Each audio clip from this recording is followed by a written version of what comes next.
After 53 years, the Knicks are finally NBA champions once again. A ring is a ring, but intuitively, we as fans know that not all rings hold the same value. I ask this question because 2 weeks ago, the New York Knicks did what many doubted they could, and they didn't just win the NBA Finals, they completely dominated in the finals on their way to their first championship in over half a century. Validate is the Larry O'Brien that I put on that shelf and it stays there forever. That's the validation. The Laker thing. Oh, you mean participation trophy then? I'm sorry, Larry O'Brien is a participation trophy? If everybody gets one. Yes, you heard that correctly. The pinnacle of the sport, the ultimate goal every basketball player sets to achieve from the first time they ever lace up, is nothing but a participation trophy.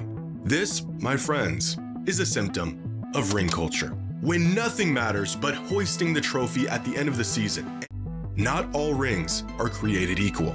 Dirk Nowitzki has one ring, but it was arguably the most difficult championship won in modern NBA history. It's held to such high regard, it might as well be 2 rings. But then there's Kevin Durant, who actually does have 2 rings, but he had to join an already polished, record-breaking Warriors team to get them. Dirk's 1 is almost universally regarded as greater than Durant's 2. Well, what if the player who won 11 did it in the 60s when the league only had 8 to 14 teams? And what if the guy with 6 won them in historically dominant fashion in a much more competitive league? Going against everything you learned in math class, in some situations, 6 is actually greater than 11.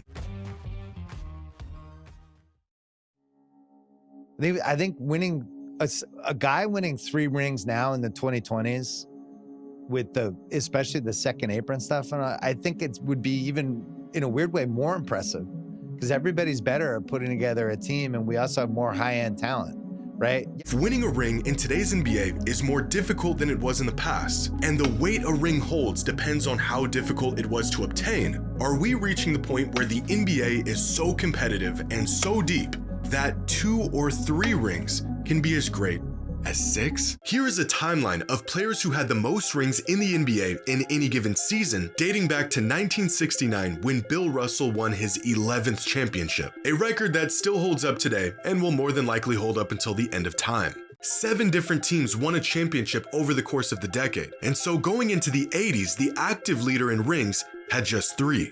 Shortly after, the Chicago Bulls took over the lead, and it was Michael Jordan and Scottie Pippen who had the most championships of any active players clear up until the early 2000s.